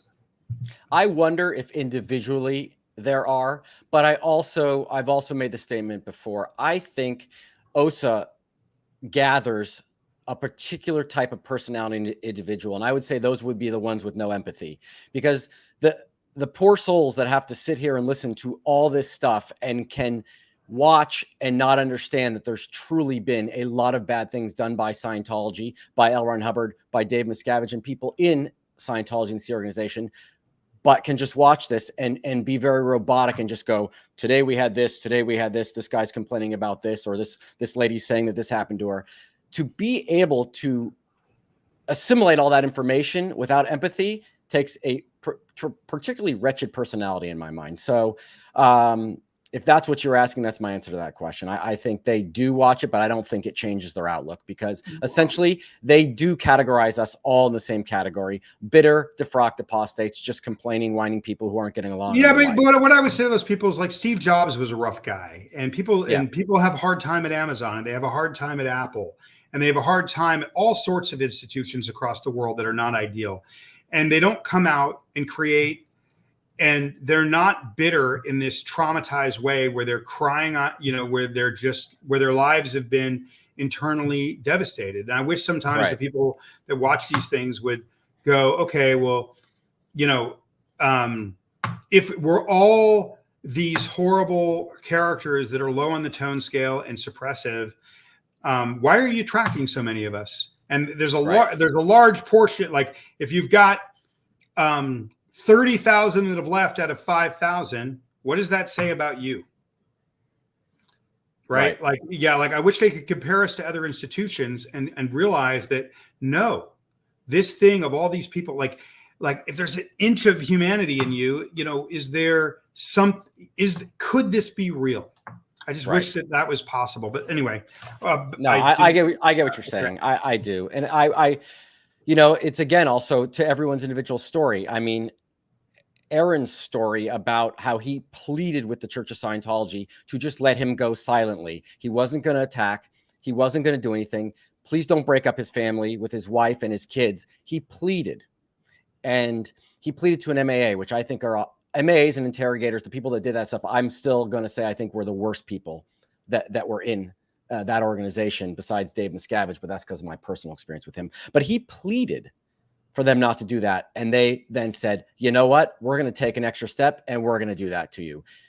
If they didn't do that, they might have half the detractors they have out there. But because they're vicious, because they let people like Dylan Gill, after he leaves, be on the streets for a year or however long he was on the streets, and they don't even care to ask how he's doing, that to me is such disgusting behavior. And one of the worst things that Scientology Can I ask you a follow-up question to what you just said?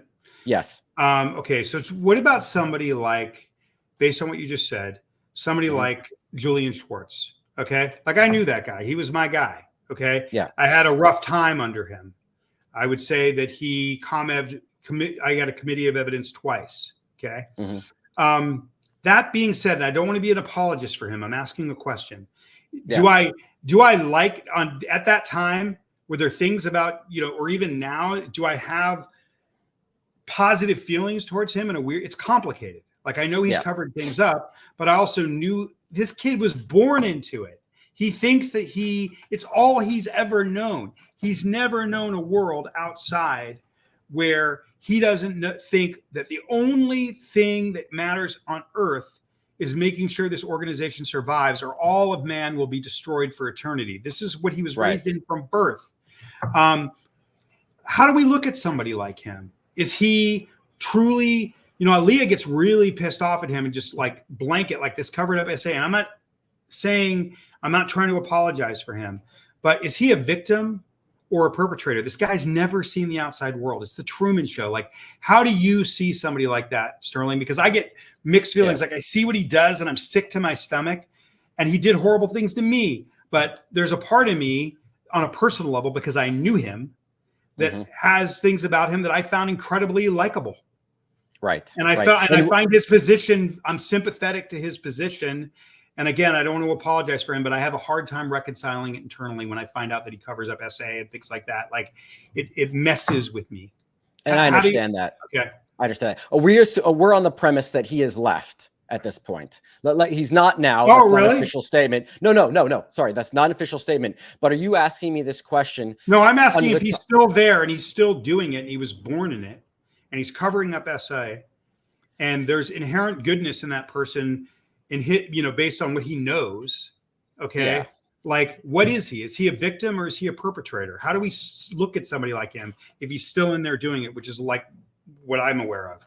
With my bias, and I have a bias particularly towards HCO people, interrogators, and auditors that did interrogations. I have a bias because I think, because if you would ask me to put someone on the electropsychometer and interrogate someone, I would have never done it, because I think that takes a particular type of personality to be able to put someone in a room and do that to them, either when you're in Scientology or after you left Scientology. But Serge, I don't know Serge, but Serge did it, and he was a kid. Like, yeah, when of course. and he was told by his parents that it was good. Like, you can't blame him for that. No, and I'm not talking about Serge. And I think when you are in from such a young age, and that's the programming you got, and that's what you were told to do, and that's what's going to help, that's a little bit different, a lot different, actually. Now, mind you, you do have Julian, who was born into it, but now he's an adult. How does that cross over if that is all he knows? What I do want to say, though, is I think, because I was also in as a child, I was born into it. So I was in it my entire life. I do think that it does have an application, that there are certain personality types that will do that sort of job and are okay with it. Because I knew quite a few people at Golden Era Productions that were my peers and that were in Scientology as long as I was, but they were willing to be in that position where they could in an instant turn on a person and demolish them. And I found that something that was untenable and something I couldn't confront.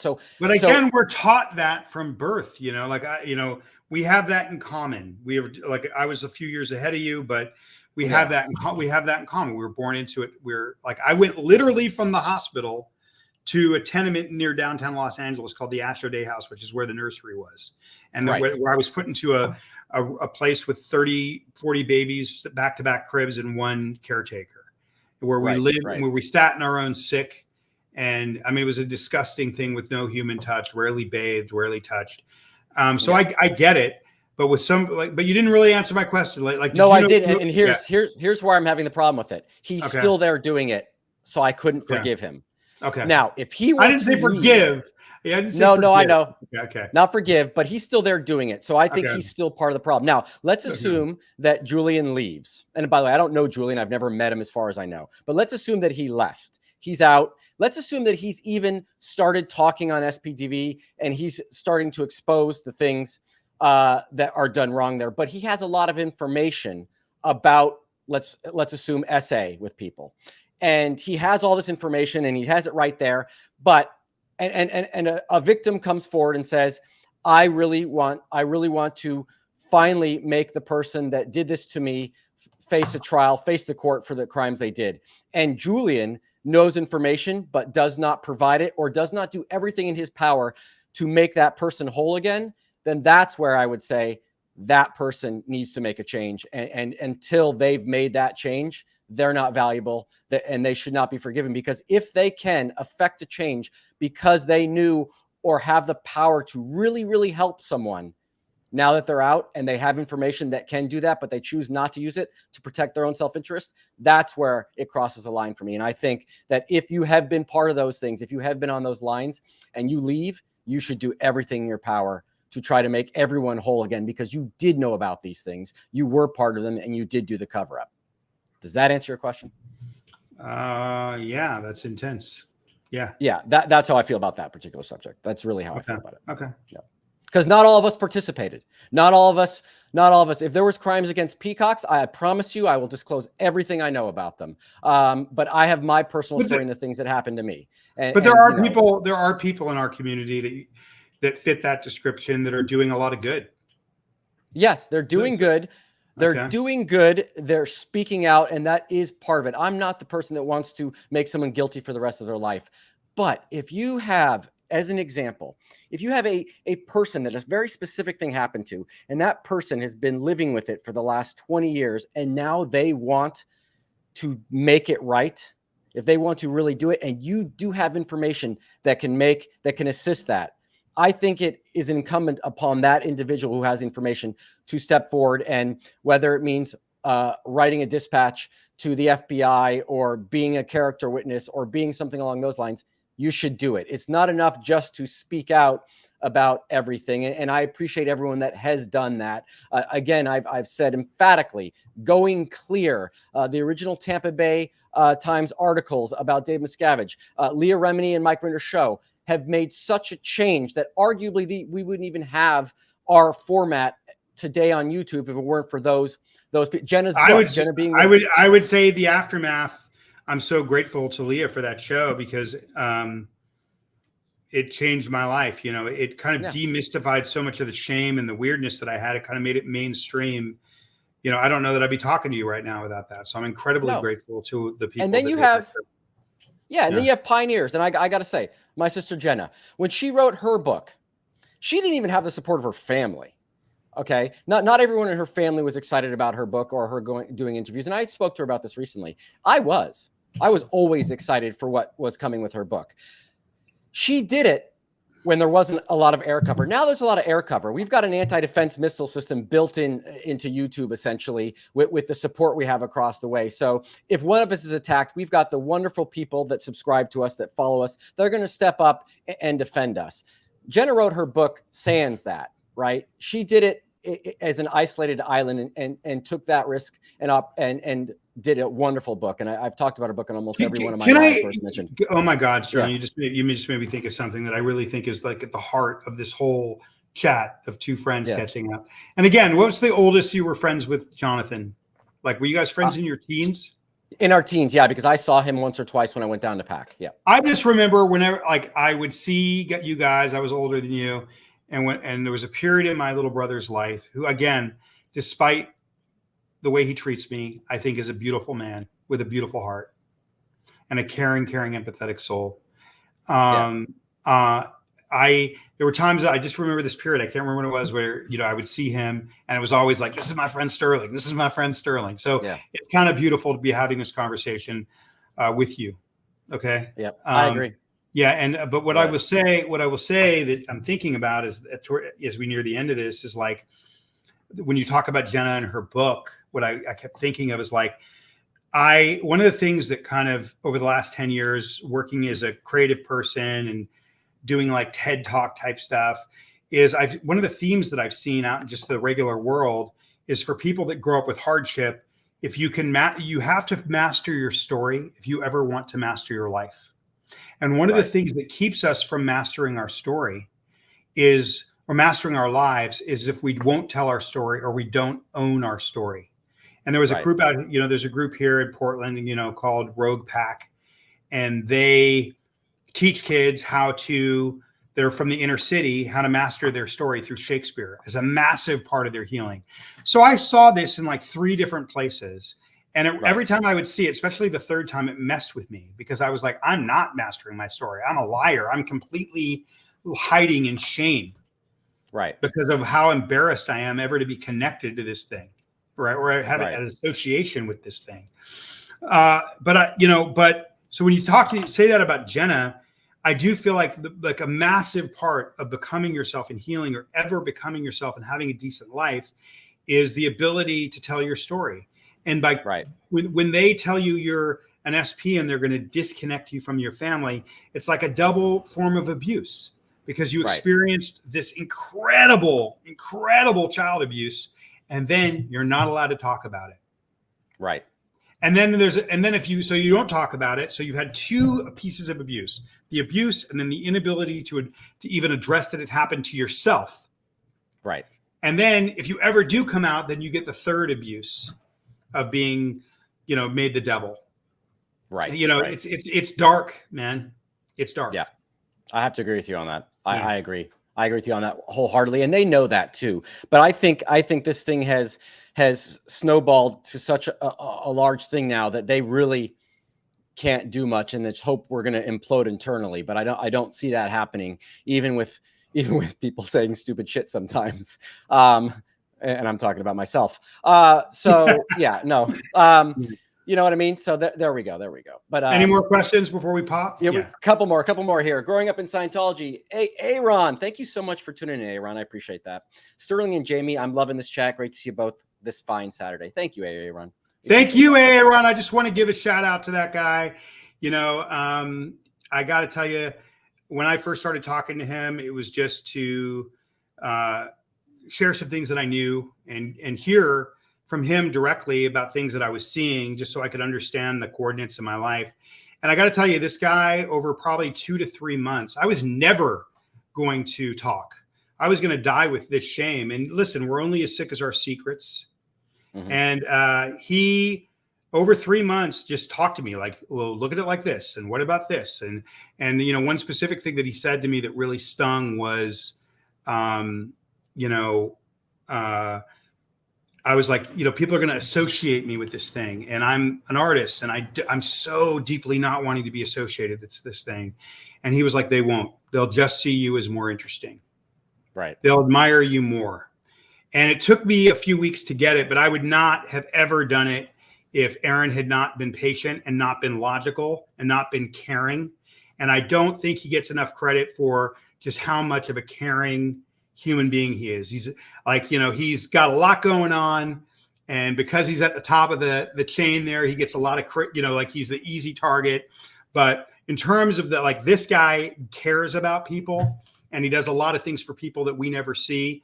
And I don't want to, I'm not a Aaron Smith Levin dick rider, for lack of a better, I don't want to sound like I give him too much praise. I don't know if I'm allowed to say that, but I do want to. I think it's important to acknowledge the truth of what he did for me personally. And that's why, he may be rough around the edges, but I see more empathy, truth, and care from that dude, even when I disagree with him, than I do from, anybody else in this whole spectrum. I believe that when I was talking to him then, and I believe that now, even though he and I don't talk that often. Right. I agree with you 100%. Yeah, I do. And he did this. He did the same thing to me, by the way. Okay. Yeah. So I just want to give. I just want to give credit where credit is due. This guy does a lot for people that we never see, and he lives, despite being imperfect, like we all are. That guy lives and breathes empathy. He lives and breathes logic. In general, none of us are perfect. We're all trying to get through it. Right. Absolutely. Yeah. Absolutely agree with you. Okay, so here we go. We got another one. Dastardly Saboteur. We've only got a couple more. Question: do you know of any studies on children raised in the mind control from birth and their eventual ability to see that it was wrong and escape? I think that one's for you. Whew, that is a really, really tough question. And I don't know of any studies. Probably the person to ask about studies with that would be maybe Steve Hassan or John Atack. But I don't think my obvious answer is I doubt this has been studied, but I will tell you how it happens. Okay. I think if you watch Tom DeVox's interview, and I only knew Tom here and there when I was a kid a few times. I met him a few times because we were in the same building. He probably doesn't even remember me, but when you see his interviews, I feel like he encapsulates in a very raw way through showing and not telling. Eventually, if they push you too far, even if you're born completely in the Truman Show, in the bubble, any human being will break. Eventually, they break you. And so I think most people, 99% of the people that leave, especially the ones that born in it, they have the hardest time because they don't know the outside. I'm one of them. They have to break you. And everyone eventually will break. And when you hear Mike Rinder talk, you talk about he was going to be sent to Australia away from his family, and everything was going to be gone. So he broke. When you hear most of these cases, when you hear people leaving the fraternal order, the Sea Organization, they did something to break you. That's how they end up feeling. That's the one. It gets so bad that it has to get so bad that you get to a point where you say, if I stay here, I'm going to die. That's when you leave. And then it takes 5 to 10 years for you to start seeing it. You know, everybody's different. For me, it was like, okay, you know, the organization's bad. And then you get to a point where you start seeing all the hypocrisy and the stupidity. Like, the only reason people get into conflicts is because of third party. It's ridiculous, you know? Right. It's a ridiculous statement. Or the only reason you leave is because of your transgressions. No, anybody that's being abused will eventually leave the abuse. I mean, we see domestic violence all the time. Yeah. So there's so many things like that are just blatantly, obviously ridiculous. So I think people get to dastardly saboteur. People have to get to the point where they feel like they're going to die. And then for the decompression period is different for everyone after that. You have to go through stages, and it's brutal. Yeah. Yeah. And I agree. It's interesting because that was one of the points that I had the largest difficulty assimilating was everyone leaves because they have overts. But I was like, but I've seen people mistreated. Why can't they just leave because they're not happy with this or they don't want to do this anymore? It always struck me as a weird sort of datum. It's just because they have overts. I'm like, well, maybe they just don't want to do this anymore. It's not fun. But anyways. That being said, thank you so much, Dastardly Saboteur. Atkins in Texas. Thanks to both of you for this conversation. Thank you so much for tuning in, and I do appreciate the 2024. Do you see that, Jamie? Yeah. I hope I get a cut. No, I'm kidding. I have to cut a deal with you like my re-steal. Every time I send her a super chat, she has to send me back the money in full. Okay. Blake Reed, one of my favorite watchers. You both have been through such hell, but your growth, survival, and determination make Scientology smaller and smaller every single day. Thank you, Blake. This is your second chat and your second statement. And I don't know you, but I appreciate you. Reach out to me on Instagram. Okay. He's pretty awesome. Yeah. Trailblazer Laura, IRS revoke COS tax exemption and turn those buildings into affordable housing. Yes. When Aaron convinced me to go on here, one of my main things was in telling my stories and interviewing very intelligent people like yourself, Jamie, even in the survival, even in the game nights, even in the chats with Reese that aren't Scientology related, just as a feel good content for the channel is to eventually rid Scientology of their tax exempt status so that they can no longer afford to do these sort of things to people, to attack people, and to, cover up crimes and do all the things that they do that I disagree with. Interesting here. Amber Vanass, thank you so much. Scott Foster is living in Florida with his daughter. I did not know that. Well, I don't know if he's in or he's out, but I will say that he's probably in if he's in Florida. Mm-hmm. What town in Florida? But I will say that he saved my life on numerous occasions. I would not be standing here, and he was in the Sea Organization when he did it, and he wasn't the only one. And I love that man, and I will always love that man, and I would always be there for that man under any circumstances. Right. And I want to tell my little story about him. I don't know if you know this, but when I was a kid, Scott would, if I stayed up late at night, or if I was feeling lonely or my parents weren't around, Scott would take a tennis ball in the hallways of the AO building, the Advanced Organization building on Fountain and Allure and Hubbard Way, and would throw me ground balls for like 30 to 40 minutes every night just to keep me happy and distracted. And there was no benefit to him, and he just did it. And he was an amazing person. So I did not know that he had that relationship with anyone else, but I will never forget him doing that with me almost every night. Yeah. I will say that guy's pure heart. He did it for hundreds of kids. At one point, he was a full-time employee of the Boy Scouts of America, while at the same time being in the Sea Org. And he had multiple Boy Scout troops, and he was salvaging kids.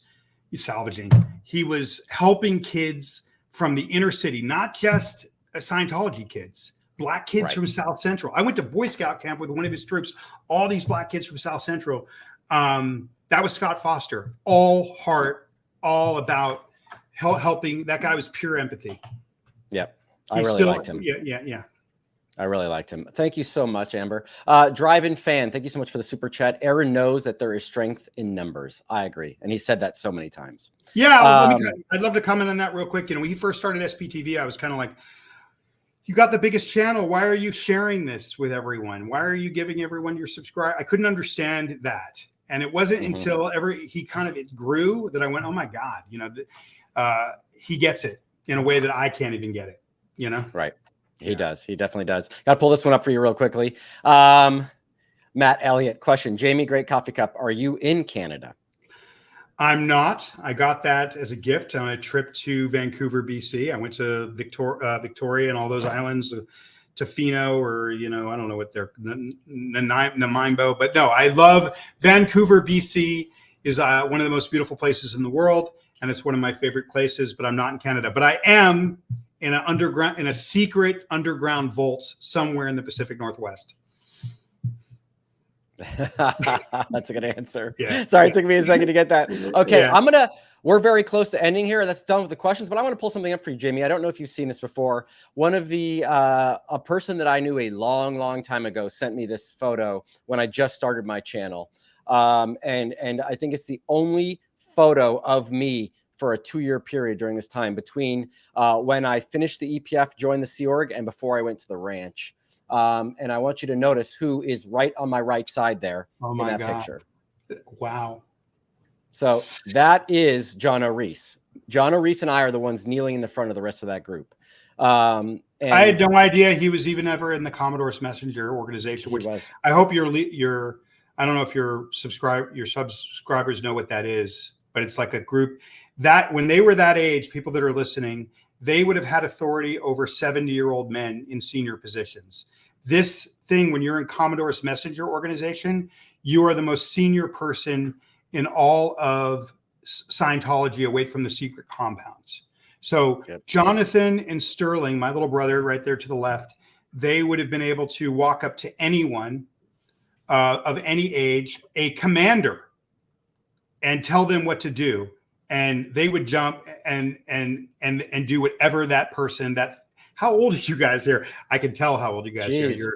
I mean, I look like I'm 4, but I think I'm, so 1990 should be, I'm God, how old am I? 1976 to 1990. This is easy math, guys. I'm 14. Jonathan, you're 13. Yeah, John was 13. John was. Yeah, I was May 13. I was 13. Yeah, I was John 13. Was 13. Yeah, so these guys, you guys were you guys going around and terrorizing commanders? Yeah, so I tried to, but I got it shoved back in my face quite a few times, including by my stepmom, which is a whole other story. Anyway, it's very emotional for me to see my little brother like that, just because he was innocent. We were so he was innocent, So it's just haven't seen a photo. It's emotional. Yeah, and I'm sorry, I don't mean to do that to you, but I just wanted, in context, it's that is when I saw that picture, what brought the biggest smile to my face was, 1, the person that sent it to me, and 2, your brother, because he was a close friend of mine. He was. And yes, guys, it's been spoken about many times. The CMO is the organization that targets the younger, in Sea Org recruitment, definitely targets the younger children more than any other one. And, in most cases, a lot of children started in that organization. If they couldn't cut it, they were sent to a lower organization, but that's where they started. And I've told my story about being there. I might have to tell it another time, but there we go. Jamie, I want to say thank you so much. We had no clue where this was going to go. But talking to you has been as pleasurable and therapeutic as I thought it would be, maybe even more. Well, I appreciate you. I think, I really appreciate the invitation. It's hard for me sometimes to, talk to people from the past because it's, it starts unearthing all this stuff. But I think this is good for me. I hope it was good for, I just appreciate you. I appreciate this conversation. I do. Thank you so much. Thank you so much, guys. I'm going to hit you with my outro, and then you guys have a wonderful day. I'm on later today with Reese, 3:00 Pacific Coast time, if you guys want to join in on that. But here we're going to hit you with the outro. Are you not entertained? Are you not entertained? Is this not why you are here?